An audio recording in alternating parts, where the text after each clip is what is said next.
दधाति पूर्वं यो वै वेदांश्च प्रणोति तस्मै तं देवमात्मबुद्धिप्रकाशम् मुमुक्षुर्वै शरणमहं प्रपद्ये।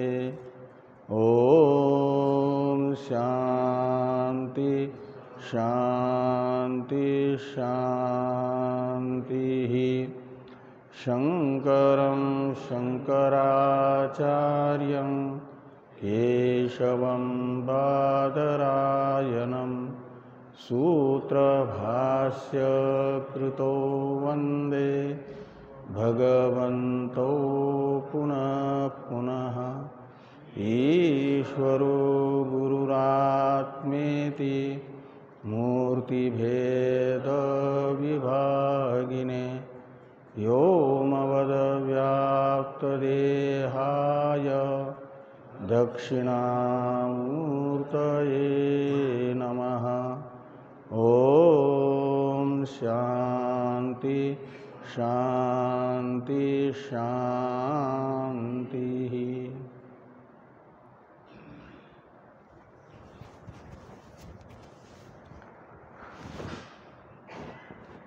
भगवान भाष्यकार के द्वारा विरचित तत्वबोध नामक प्रकरण ग्रंथ का विचार हम लोग कर रहे हैं। तत्वबोध में आत्मा का स्वरूप बताते समय ये कहा गया था कि जो स्थूल सूक्ष्म कारण शरीर से व्यतिरिक्त है वह आत्मा है।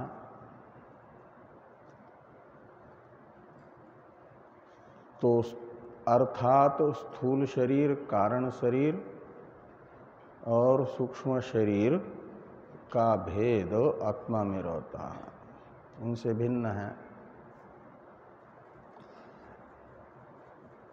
तो आत्मा को जानने के लिए आत्मा जिनसे व्यतिरिक्त है, भिन्न है, उन्हें जानना जरूरी है। इसलिए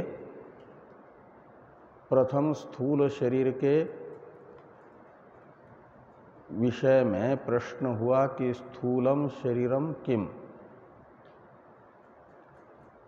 इसका उत्तर देते हुए भगवान भाष्यकार ने कहा पंचीकृत पंच महाभूतैः कृतं सत कर्मजन्यम सुख दुख भोगायतनम अस्ति जायते वर्धते विपरिणमते अपक्षीयते विनश्यति इति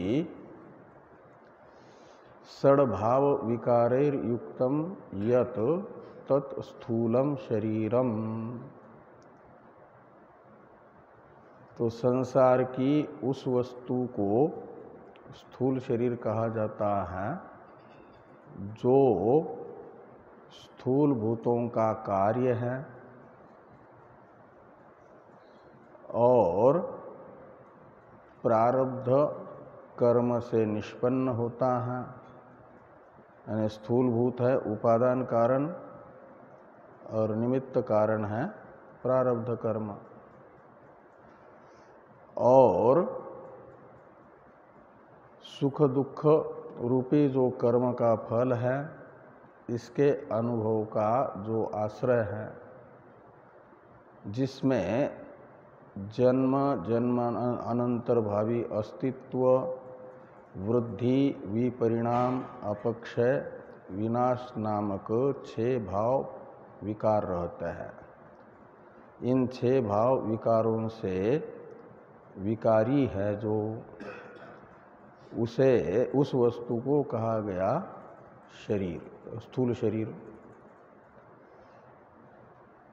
तो इसमें पंचीकृत पंच महाभूतैः कृतम सत, ये जो एक विशेषण है, इसका अर्थ हम लोग देख चुके हैं कि पंचीकृत पंच महाभूत का अर्थ हुआ स्थूल शरीर। तो स्थूल पंचमहाभूत, पंचकृत महाभूत, और उनके स्थूल मध्यम सूक्ष्म ऐसे 3 अंश होते हैं स्थूल भूतों के भी। तो उन स्थूल भूतों का ही जो सूक्ष्म स्वरूप है उसे वेदांत में एक पारिभाषिक शब्द है भूत सूक्ष्म। सूक्ष्म भूत और भूत सूक्ष्म, इन दोनों शब्दों के अर्थ में अंतर है। भूत सूक्ष्म हैं स्थूल भूतों का ही सूक्ष्म अंश, जो स्थूल शरीरों का कारण बनता है। स्थूल भूतों का सूक्ष्म अंश जिससे स्थूल शरीर का निर्माण होता है। और ये जो सूक्ष्म भूत है, सूक्ष्म भूत शब्द का तो अर्थ निकलेगा अपंचकृत पंचमहाभूत,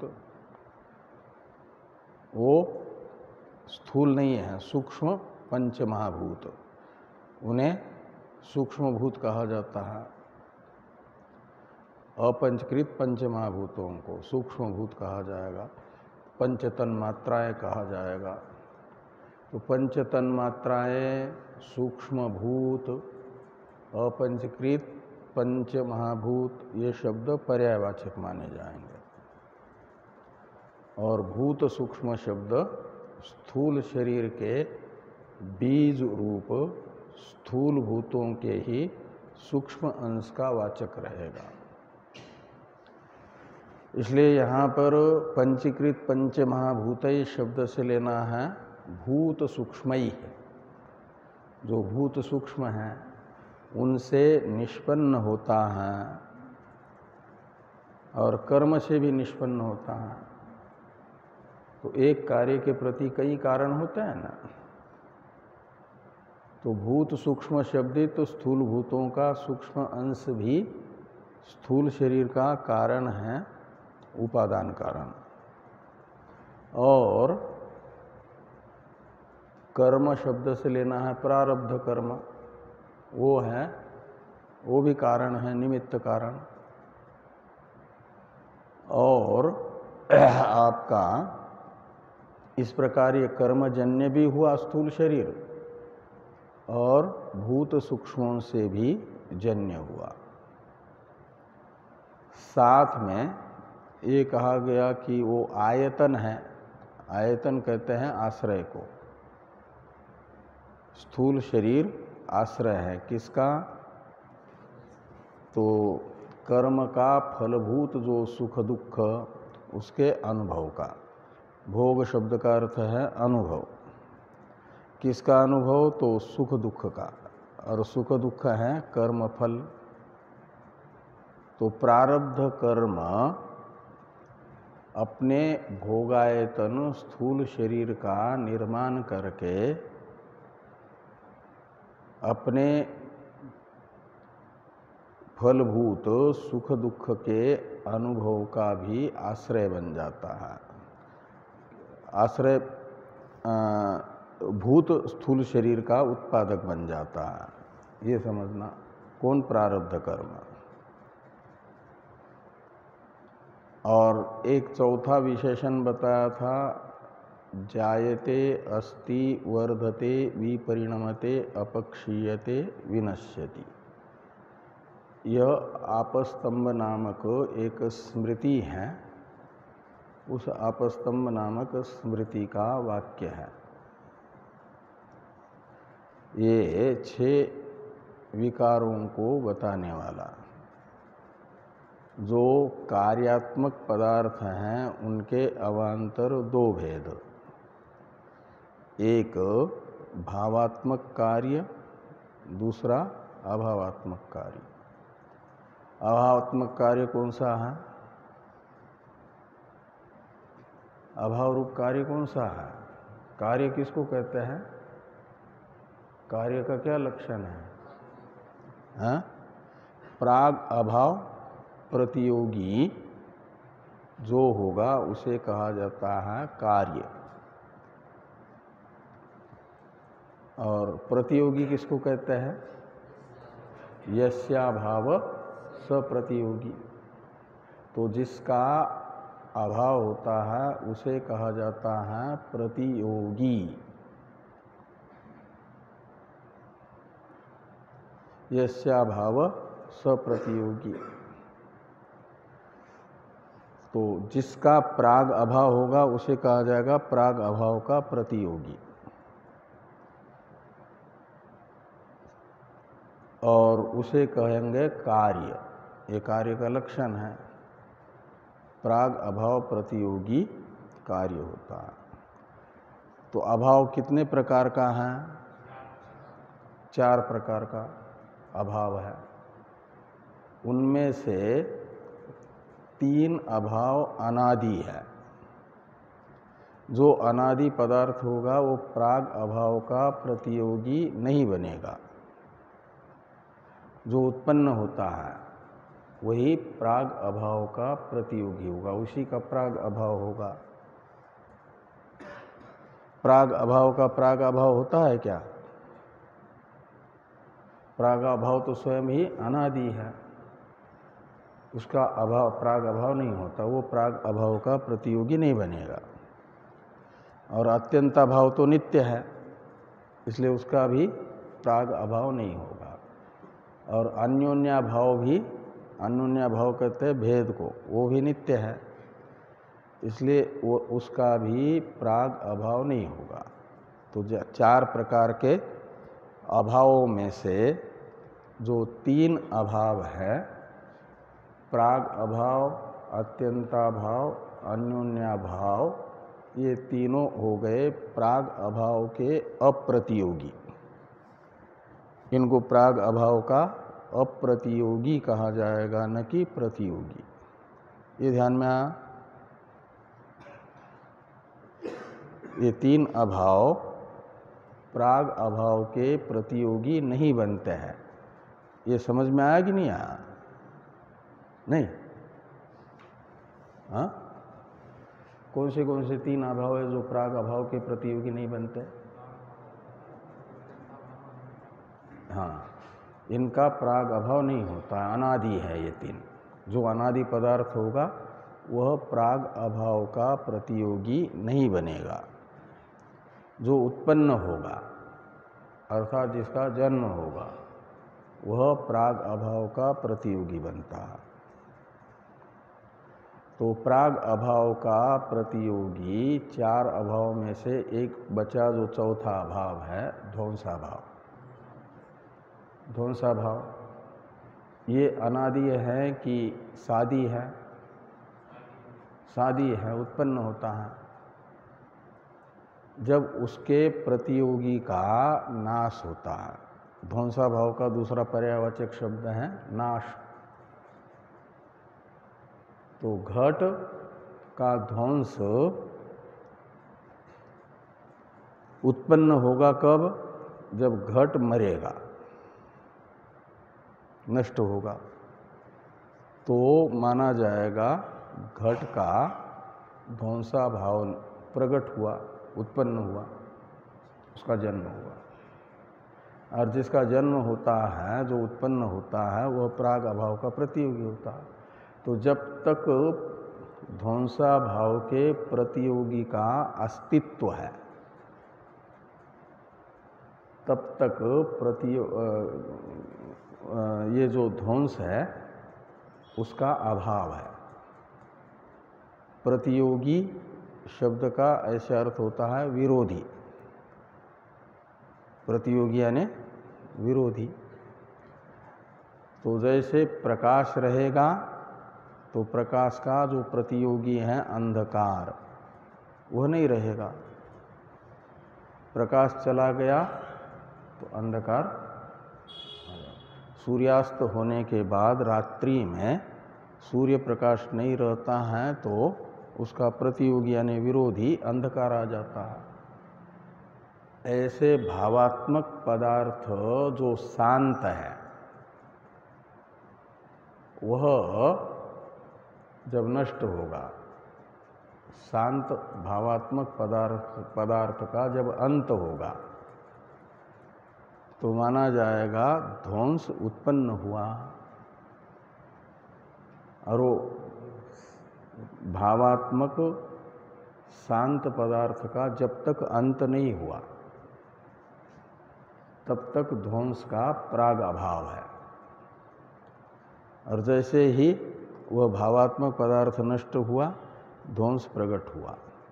इसलिए प्राग अभाव का प्रतियोगी बनेगा कौन? ध्वंस। इसलिए ध्वंस भी कार्य है, सादी है, उत्पन्न होता है। जो उत्पन्न होता है उसे कार्य कहते हैं। और बाकी यानी अभावात्मक जो चार पदार्थ हैं, चार अभाव हैं, उनमें से केवल ध्वंसाभाव ही एक ऐसा है जो उत्पन्न होता है। लेकिन फिर उसमें उत्पन्न हुआ जो ध्वंस है उसमें बढ़ोतरी होती है कि नहीं? घट नष्ट हुआ, नष्ट हुआ तो उसका ध्वंसाभाव आ गया, तो उसका जन्म होगा। और उसका अस्थि शब्द से कहा गया अस्तित्व रहेगा जन्मानंतर भावी। किसका? प्राग अभाव का, क्या का? ध्वंसाभाव का। वो रहेगा। कब तक रहेगा? वो अनंत है, वो हमेशा रहेगा। नष्ट तो क्या नाम उत्पन्न होगा लेकिन नष्ट नहीं होगा। इसलिए उसे कहा जाता है उसका जन्म तो होता है लेकिन नाश नहीं होता। ऐसा एक पदार्थ है जो ध्वंस उत्पन्न होता है और हमेशा रहता है फिर। और प्राग अभाव उत्पन्न नहीं होता लेकिन नष्ट हो जाता है। प्रकृति भी उत्पन्न नहीं होती, अनादि है, लेकिन नष्ट हो जाती है। तो प्राग अभाव और प्रकृति यानी मूल अज्ञान, इन दोनों का स्वभाव है अनादि शांतत्व। ध्वंसाभाव का स्वभाव है सादि अनंतत्व। और बीच वाले जो पदार्थ है आकाश आदि, यह उत्पन्न भी होते हैं नष्ट भी होते हैं। भावात्मक जितने कार्य हैं, कार्य दो प्रकार का बता रहा था मैं, एक अभावात्मक एक भावात्मक। अभावात्मक कार्य हुआ ध्वंस, वह सादी है लेकिन अनंत है। और भावात्मक कार्य हैं जो सादी भावरूप पदार्थ आकाश आदि, वो भावात्मक है ना, उत्पन्न होते हैं। इसलिए वो प्राग अभाव का प्रतियोगी बनेंगे, इसलिए कार्य है। और नष्ट भी होते हैं, इसलिए उन्हें ध्वंस का भी प्रतियोगी कहा जाएगा। अनंत नहीं कहा जाएगा, शांत कहा जाएगा। तो जो सादी शांत पदार्थ हैं उन्हीं के अंदर ये 6 के 6 विकार दिखेंगे। अपस्तंभ स्मृति में कहे गए जो जायते शब्द से बताया गया जन्म रूप विकार, अस्ति शब्द से बताया गया उत्पत्ति के अनंतर्भावी विकार स्थिति, और वर्धते शब्द से बताई गई वृद्धि बढ़ना, विपरिणमते शब्द से बताया गया विपरिणाम यानी परिवर्तन, विपरिणाम कहा जाता है विपरिणमते शब्द से परिवर्तन को। और अपक्षय कहते हैं घटने को, और विनश्यति शब्द से बताया जाएगा विनाश यानी ध्वंस। तो इस प्रकार ये जो छह विकार है ना, ये छह विकार अभावात्मक कार्य में छह के छह नहीं दिखेंगे। अभावात्मक कार्य एक ही है ध्वंस, उसमें वृद्धि नहीं होती, विपरिणाम भी नहीं होता, और अपक्षय तथा विनाश ये नहीं रहते, शुरू वाले दो ही रहते हैं। जन्म ले गाओ, लेकिन बाकी चार जो विकार हैं वो नहीं रहेंगे उसमें। और भावात्मक जो कार्य हैं आकाश आदि, इनमें ये छह के छह रहेंगे, इनमें छह रहेंगे।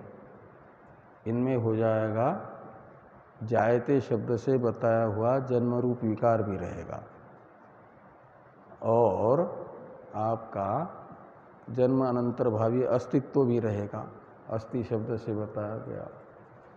आकाश की उत्पत्ति से पहले आकाश का अभाव है, वो प्राग अभाव है।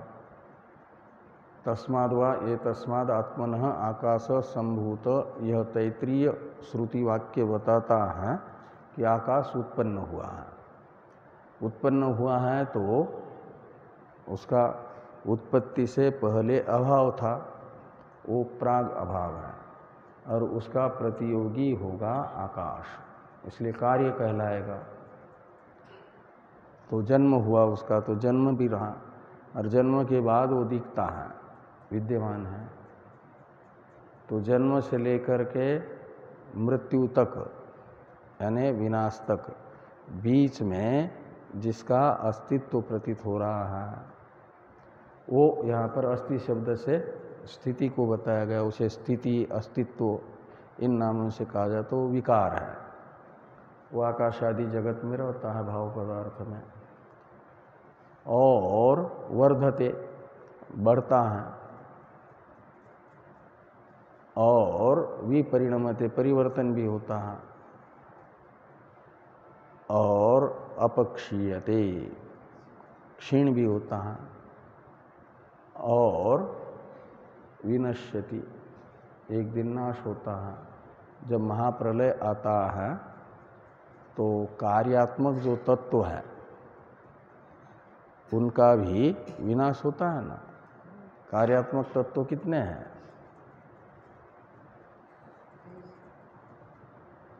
पंचतन मात्राएं कार्य है कि नहीं? कार्य है। और स्थूल पंचभूत ये भी कार्य है 10, और पंच ज्ञानेन्द्रिय, पंच कर्मेंद्रिय, पंच और मन बुद्धि, ये सब कार्य है। इनको कार्यात्मक तत्व कहा जाता है। ये व्यावहारिक तत्व है, एक बार सृष्टि के शुरू में उत्पन्न होते हैं और फिर स्थायी रहते हैं। कब तक? महाप्रलय तक जो बना रहता है उसे कहा जाता है व्यावहारिक तत्व। तो ये सब व्यावहारिक तत्व है। लेकिन जब महाप्रलय होता है, उसको प्राकृत प्रलय भी कहा जाता है, तो इंद्रिया भी, पांचों ज्ञानेन्द्रिया, पांचों कर्मेंद्रिया, मन बुद्धि और ये पांचों प्राण, इनका विलय हो जाता है। विलय है नाश। और स्थूल पंचभूतों का भी नाश हो जाता है, पंचतन मात्राओं का भी नाश होता है। केवल प्राकृत प्रलय न, प्रकृति और परमात्मा, ये दो ही रहते हैं उस समय। कहाँ? प्रलय के समय। और बाद में फिर ये सब प्राणी कहाँ रहेंगे? कर्म तो कहा जाता है ना भुक्तम क्षीयते कर्म कल्पकोटि शतैरपि, अवश्यमेव भोक्तव्यम कृतम कर्म शुभाशुभम।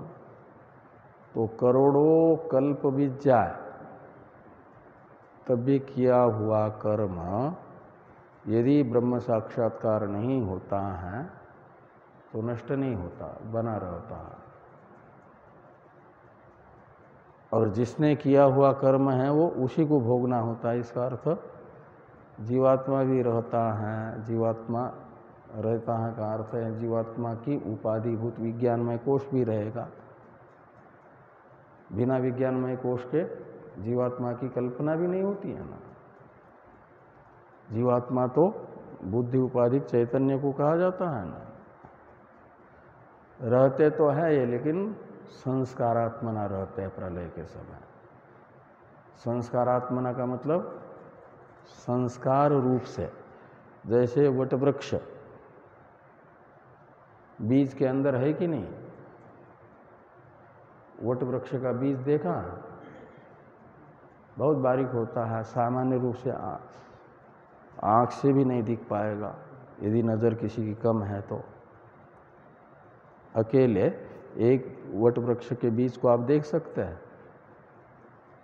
बिना चश्मे के, दिखता है क्या? इस प्रश्न का भी उत्तर सोच करके देना पड़ेगा क्या? वटवृक्ष का बीज बिना चश्मे के देख सकते हैं क्या? दिखता है अभी ईसाइयों में आपको? अच्छा, हाँ, तो किसी किसी के होते हैं। हमारे ब्रह्मचारी जी महाराज थे लगभग 100 वर्ष के, वो बिना चश्मे के ही सुई में धागा भी डालते थे, लेकिन सामान्य रूप से इतना बारीक वो होता है कि नहीं दिखता है। और पेड़ को खूब देख सकता है। तो जैसे वट कनिका के अंदर वो बीज पेड़ रहता है, यानी पूरा वट का वृक्ष रहता है उसके बीज में, ऐसे बीज स्थानीय हैं, सूक्ष्म इनका रूप जिसको संस्कार कहते हैं। तो संस्कारात्मना रहते हैं का मतलब बीज रूप से रहते हैं। कौन? ये सारा संसार। तो जीव भी रहते हैं, जीव के कर्म भी रहते हैं, सब रहते हैं, लेकिन उस समय कोई व्यवहार नहीं होता।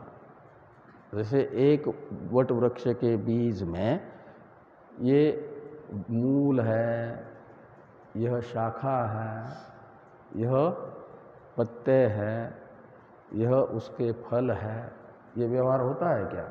नहीं होता। ऐसे ही महाप्रलय में सारा जगत संस्कारात्मना तो रहेगा, इसलिए प्रकृति को कहा जाता है संस्कारों का पुंज। पुंज समझते हैं ना? पुंज यानी ढेर, राशि। जैसे गेहूं खुला टाला हुआ है तो गेहूं का पुंज कहते हैं, का मतलब राशि। ऐसे ही संस्कारों का पुंज है प्रकृति, अज्ञान, अव्याकृत।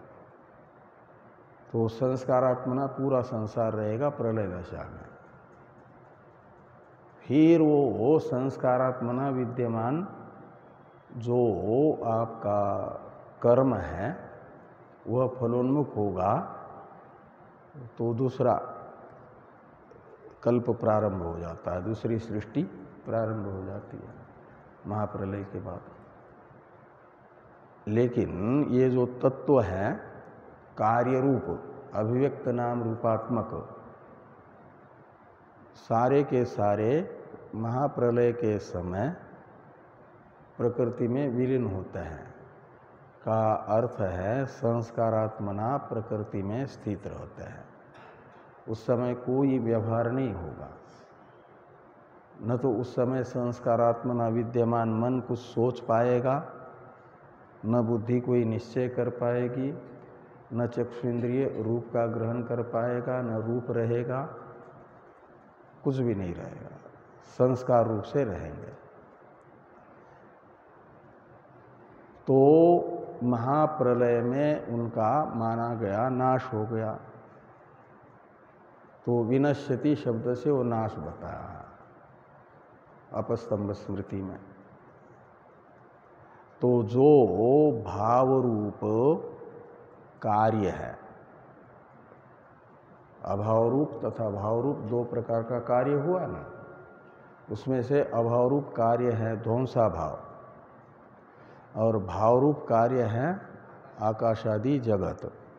उसी के अंदर ये जो पंचकृत पंच महाभूतों से उत्पन्न हुआ स्थूल शरीर है, ये है कि नहीं, वेष्टि स्थूल शरीर और आकाशादि स्थूल जगत को कहा जाता है समष्टि स्थूल शरीर।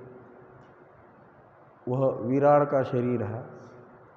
समष्टि स्थूल शरीर भी, जगत भी शरीर के तरह शरीर ही है, लेकिन वो विराट नामक जो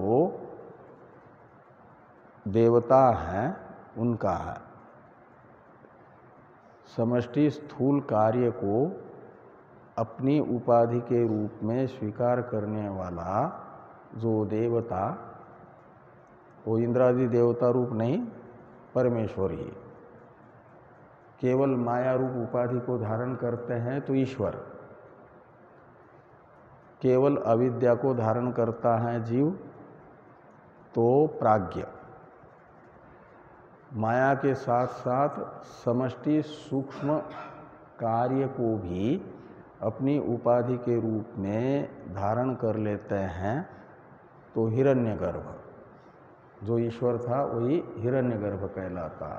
लेकिन माया के साथ समष्टि सूक्ष्म कार्य को भी अपनी उपाधि के रूप में स्वीकार कर लेने पर दो उपाधियां रहेगी हिरण्यगर्भ में।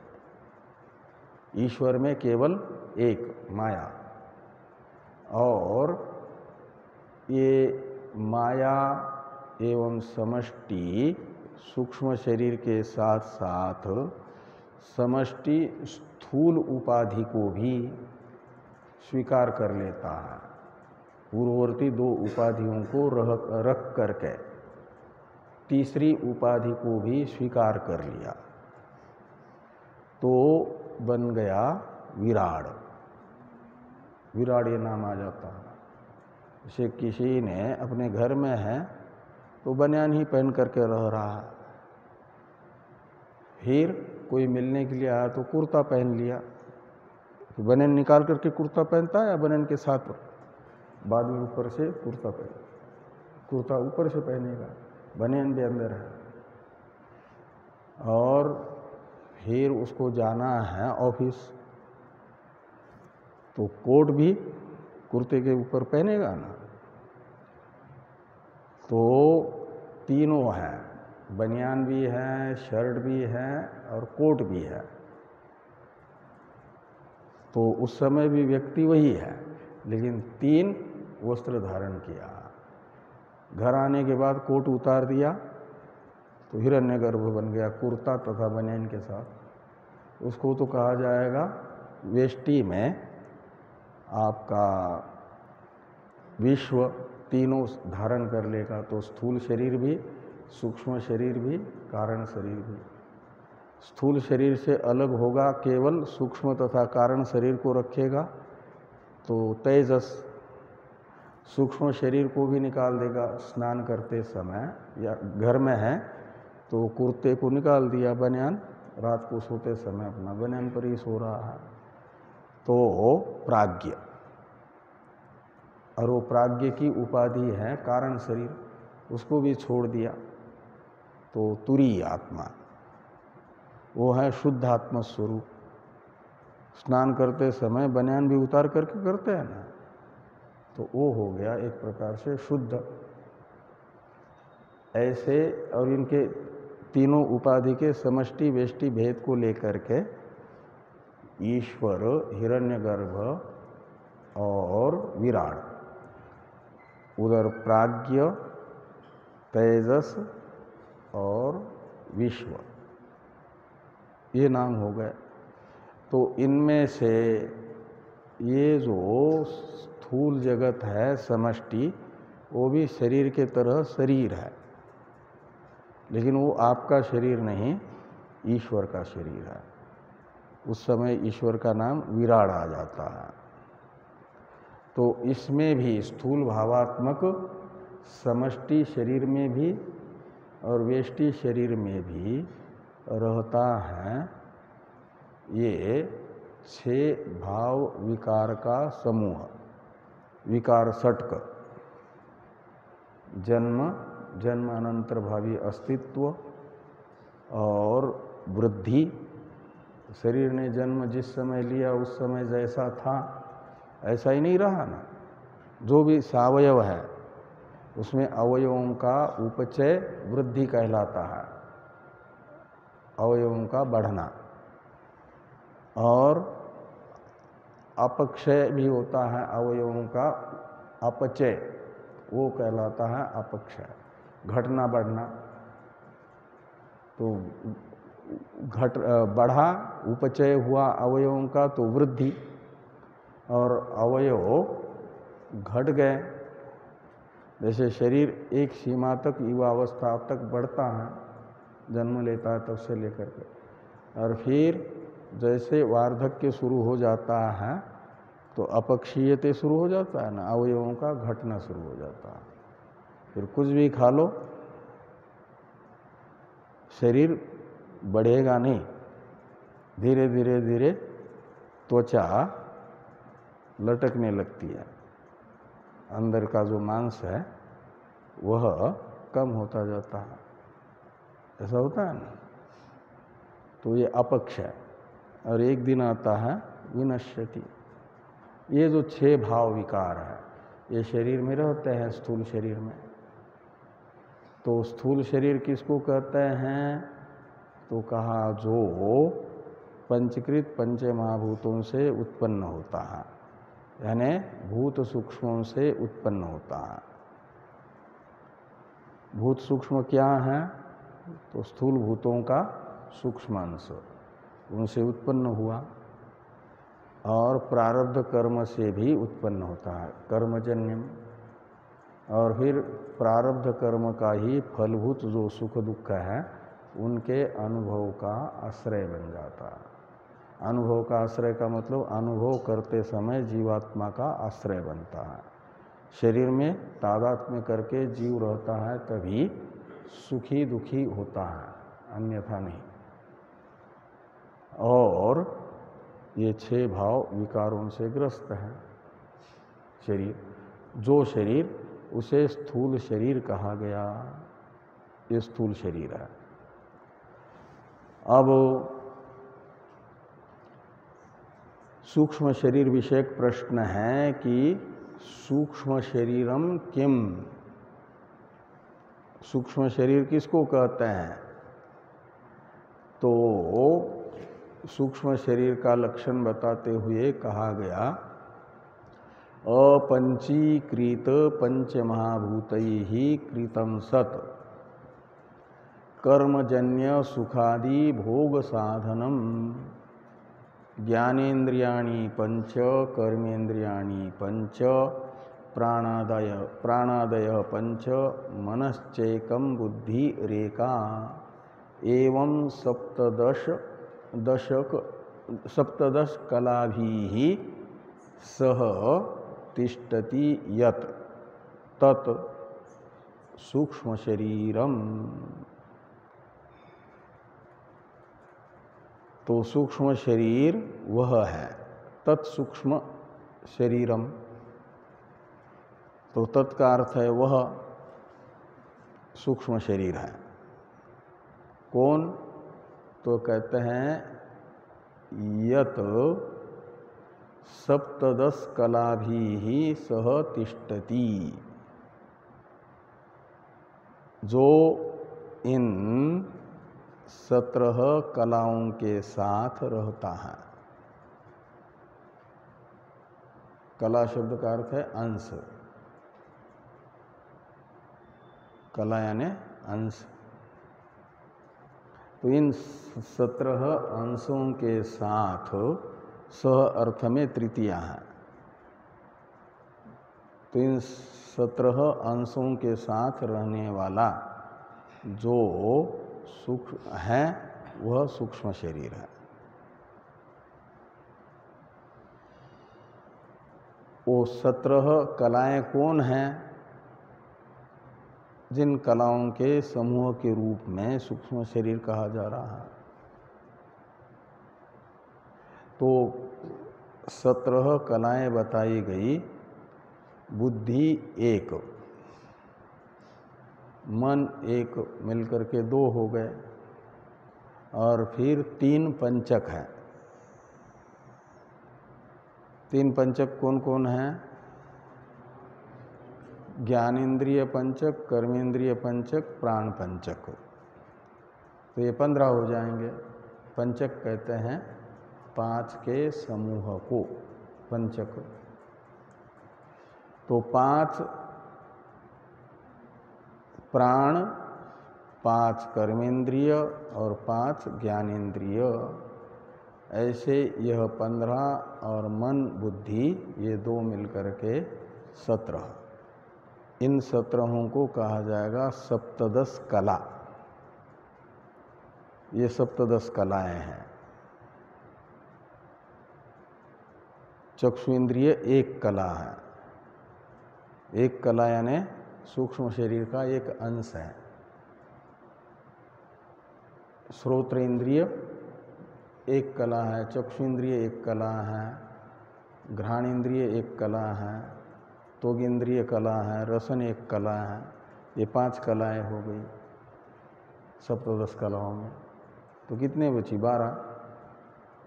तो प्राण एक कला, अपान, व्यान, उदान और समान, ये 5 कलाएं, तो 7 बची। तो वाक,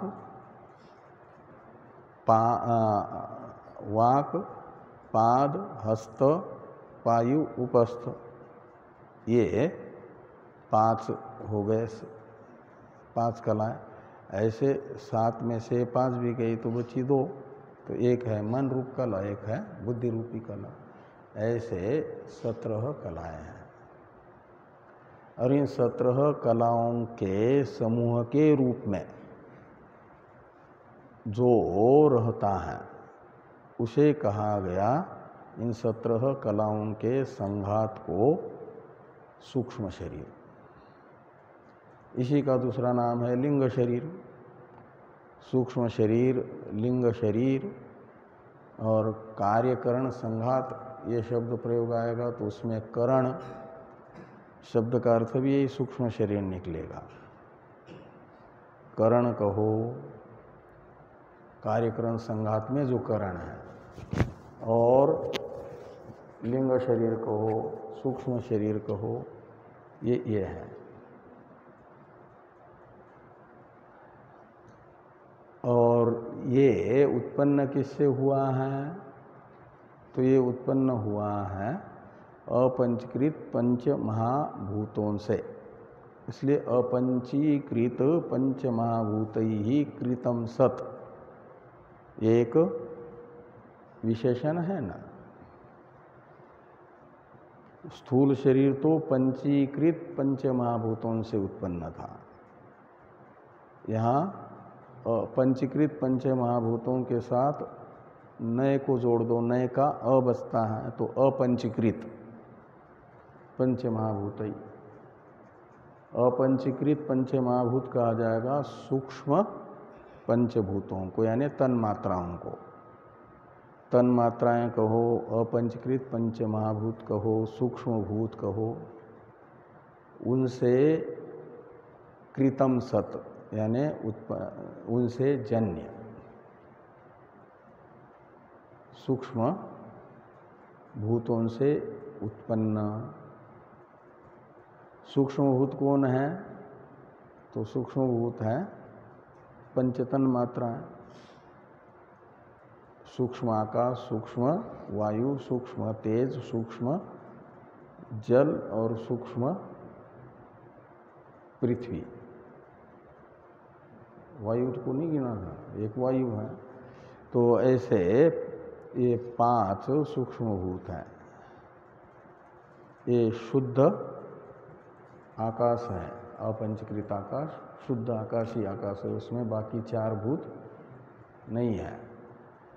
और आपका ऐसे वायु, सूक्ष्म वायु में भी 100% वायु ही वायु है। तो इस प्रकार ये जो 5 सूक्ष्म भूत हैं, इनसे उत्पन्न होते हैं यह 17 तत्व, 17 कलाएं इनसे उत्पन्न हुई है। तो ये सूक्ष्म भूत भी त्रिगुणात्मक है। संसार की प्रत्येक वस्तु त्रिगुणात्मक है ना, तो सूक्ष्म भूत भी त्रिगुणात्मक है। आकाश, अपंचकृत आकाश भी सत्वगुण, रजोगुण, तमोगुणात्मक है। ऐसे वायुवादी चार भी, उनमें से जो ज्ञानेन्द्रिय पंचक है, यानी 5 ज्ञानेन्द्रियां हैं, वो पांचों ज्ञानेन्द्रियां अलग अलग इन 5 अपंचकृत पंचमहाभूतों के सत्वगुण का परिणाम है। सूक्ष्म भूतों के त्रिगुणों में से सत्वगुण का कार्य माना गया 5 ज्ञानेन्द्रियों को। आकाश के सत्वगुण का कार्य है श्रोत्रेंद्रिय, वायु के सत्वगुण का कार्य है त्वगिंद्रिय, चक्षुइंद्रिय है अपंचकृत तेज के सत्वगुण का कार्य, रसन इंद्रिय है अपंचकृत जल के सत्वगुण का परिणाम। तो अपंचकृत पृथ्वी का परिणाम है घ्राण इंद्रिय। इस प्रकार ये अलग अलग 5 गुणों सूक्ष्म भूतों के सत्वगुण का अलग अलग ये 5 ज्ञानेन्द्रिय कार्य हुई। और इन 5 सूक्ष्म भूतों के सत्वगुण को एकत्रित कर दो, मिला लो। आकाश का सत्वगुण और वायु का सत्वगुण, तेज का सत्वगुण, जल तथा पृथ्वी का सत्वगुण, 5 सूक्ष्म भूतों के सत्वगुण का सम्मिलित सत्वगुण का परिणाम है अंतःकरण। और अंतःकरण के 2 भाग हैं, मन बुद्धि। मतलब मन और बुद्धि ये हो गई अपंचकृत पंचमहाभूतों के सम्मिलित सत्वगुण का परिणाम, मन और बुद्धि। तो ये 7 तत्व हो गए ना सत्वगुण का कार्य, 17 तत्वों में से। सूक्ष्म शरीर है 17 तत्वों का समूह, उनमें से 7 तत्व हैं आपके अपंचकृत पंचमहाभूतों के सत्वगुण का परिणाम। 5 तो हैं अलग एक एक के सत्वगुण का परिणाम, और 2 हैं 5 के सम्मिलित सत्वगुण का परिणाम। ऐसे 5 अपंचकृत पंचमहाभूतों के रजोगुण का परिणाम है 10 तत्व 17 में से। वो 10 तत्व कौन? कर्मेंद्रिय पंचक और प्राण पंचक। जो कर्मेंद्रियां हैं वे सूक्ष्म आकाशादि पंचभूतों के अलग अलग रजोगुण का कार्य है। वाग इंद्रिय है आकाश के रजोगुण का कार्य, तेज के रजोगुण का कार्य है आपका वो वायु के रजोगुण का कार्य। वो हो जाएगा कौन? ये 5 कर्मेंद्रिय में से एक पाद नाम का जो इंद्रिय है, जिसमें वो गतिशील वायु होता है, गतिशील ये भी है। ऐसे ये 5 कर्मेंद्रियों में से प्रत्येक कर्मेंद्रिय अलग अलग 5 सूक्ष्म भूतों के रजोगुण का परिणाम होगा। और ये जो 5 प्राण है, ये पांचों प्राण इन सूक्ष्म भूतों के सम्मिलित रजोगुण का परिणाम है। जैसे सम्मिलित सत्वगुण से मन बुद्धि बने हैं ना, इन्हीं सूक्ष्म भूतों के सम्मिलित सत्वगुण से, ऐसे पांचों भूतों के सम्मिलित रजोगुण से 5 प्राण बने हैं। तो इस प्रकार ये प्राण पंचक यानी 5 प्राण 5 कर्मेंद्रिया, ये रजोगुण का कार्य है। सूक्ष्म शरीर अंतपाती 17 तत्वों में से, कलाओं में से 10 कलाएं अपंचकृत पंच महाभूतों के क्या होगा, रजोगुण का कार्य माना जाएगा, और सत्वगुण का कार्य माना जाएगा सूक्ष्म भूतों के 7 को। ऐसे 17 तत्व हैं, उनका समूह माना जाता है सूक्ष्म शरीर। इसलिए लिखा कि अपंचीकृत पंच महाभूतैहि कृतम सत। तो इन 5 भूतों से जो जन्य हैं, सूक्ष्म भूतों से 17 तत्व इन्हीं से जन्य हैं। और कर्मजन्य जो सुखादि हैं, सुखादि में आदि शब्द से दुख को लीजिए, तो कर्मजन्य है सुख दुख, और उनका भोग है अनुभव। कर्मजन्य सुख का अनुभव और कर्मजन्य दुख का अनुभव, और इस अनुभव के प्रति आयतन तो बन रहा था स्थूल शरीर, और साधन यानी उपकरण बनेगा सूक्ष्म शरीर। सूक्ष्म शरीर है साधन यानी उपकरण। खाली स्थूल शरीर हो और ये सूक्ष्म शरीर न हो तो मुर्दे का स्थूल शरीर तो पड़ा हुआ दिखता ही है कि नहीं, लेकिन उसे कोई सुख दुख नहीं होता। नहीं तो अग्निदाह करते समय वो उष्णता का अनुभव होना चाहिए ना, दाह का अनुभव होना चाहिए, लेकिन मुर्दे को होता है क्या? लकड़ी में और उसमें कोई अंतर नहीं है। और जब सूक्ष्म शरीर इसके अंदर हो तो थोड़ा सा असावधानी से चिंगारी पर भी स्पर्श हो जाए, चिंगारी का, तो वहाँ तुरंत जलने का जो कष्ट होता है वो हो जाता है। गर्म पानी ही पड़ जाए तो कष्ट हो जाता है। इस प्रकार ये सूक्ष्म शरीर को साधन माना जाएगा। तो बाकी की चर्चा हम लोग कल करते हैं। ओम पूर्णमदः पूर्णमिदं पूर्णात् पूर्णमुदच्यते पूर्णस्य पूर्णमादाय पूर्णमेवावशिष्यते। ओम शांति शांति शांति। शंकरं शंकरा